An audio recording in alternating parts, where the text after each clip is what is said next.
بسم اللہ الرحمن الرحیم۔ شروع کرتا ہوں اللہ تعالیٰ کے نام کے ساتھ جو بڑا مہربان نہایت رحم کرنے والا ہے۔ حضرت ابو ہریرہ رضی اللہ عنہ کہتے ہیں کہ رسول اللہ صلی اللہ علیہ وآلہ وسلم نے فرمایا، اس منبر کے پاس کوئی غلام یا لونڈی جھوٹی قسم نہیں کھاتا، اگرچہ وہ قسم ایک تازہ مسواک ہی کے لیے ہو، مگر جہنم کی آگ اس پر واجب ہو جاتی ہے۔ حضرت ابو امامہ حارثی رضی اللہ عنہ بیان کرتے ہیں کہ انہوں نے رسول اللہ صلی اللہ علیہ وآلہ وسلم کو فرماتے سنا، جو شخص بھی قسم کے ذریعے کسی مسلمان آدمی کا حق مارے گا تو اللہ تعالیٰ اس پر جنت کو حرام کر دے گا اور جہنم کو اس کے لیے واجب کر دے گا۔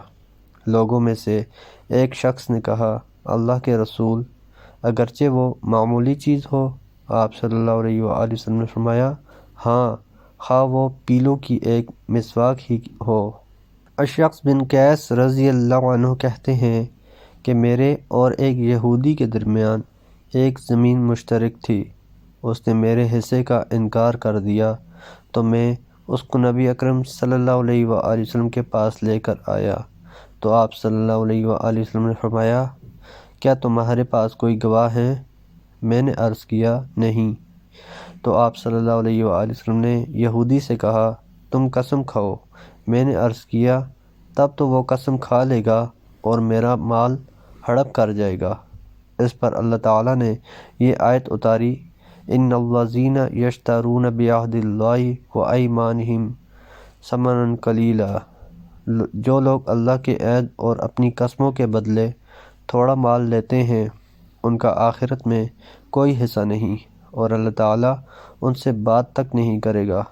نہ قیامت کے دن ان پر رحمت کی نگاہ ڈالے گا، نہ گناہوں سے ان کو پاک کرے گا، اور ان کو نہایت دردناک عذاب ہوتا رہے گا۔ حضرت عبداللہ بن عباس رضی اللہ عنہما کہتے ہیں کہ رسول اللہ صلی اللہ علیہ وآلہ وسلم نے فرمایا، اگر لوگوں کو ان کے دعویٰ کے مطابق دے دیا جائے تو لوگ دوسروں کی جان اور مال کا ناحق دعویٰ کر بیٹھیں گے، لیکن مدعی علیہ کو قسم کھانا چاہیے۔ حضرت ابو ذر رضی اللہ عنہ کہتے ہیں کہ انہوں نے رسول اللہ صلی اللہ علیہ وآلہ وسلم کو فرماتے سنا، جو کسی ایسی چیز پر دعویٰ کرے جو اس کی نہیں ہے تو وہ ہم میں سے نہیں، اور اسے اپنا ٹھکانہ جہنم میں بنا لینا چاہیے۔ حضرت عبداللہ بن مسعود رضی اللہ عنہ کہتے ہیں کہ رسول اللہ صلی اللہ علیہ وآلہ وسلم نے فرمایا، جو شخص کسی چیز کے لیے قسم کھائے اور وہ اس قسم میں جھوٹا ہو اور اس کے ذریعے وہ کسی مسلمان کا مال ہڑپ کر لے تو اللہ تعالیٰ سے اس حال میں ملے گا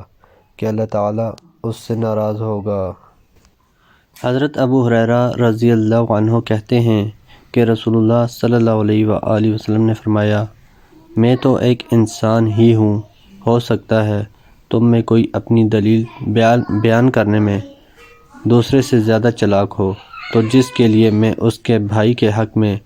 سے کوئی ٹکڑا کاٹوں تو گویا میں اس کے لیے جہنم کا ایک ٹکڑا کاٹ رہا ہوں۔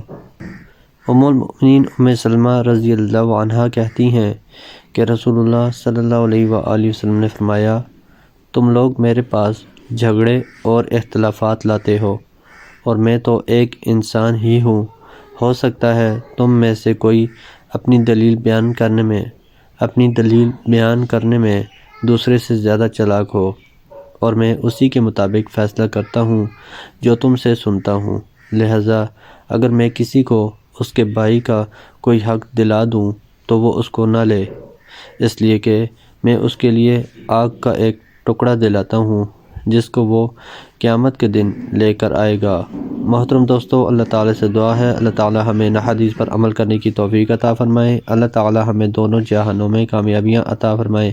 آمین یا رب العالمین۔ ویڈیو کو ثواب کی نیت سے زیادہ شیئر کریں۔ جزاکم اللہ خیرا کثیرا، والسلام علیکم ورحمۃ اللہ وبرکاتہ۔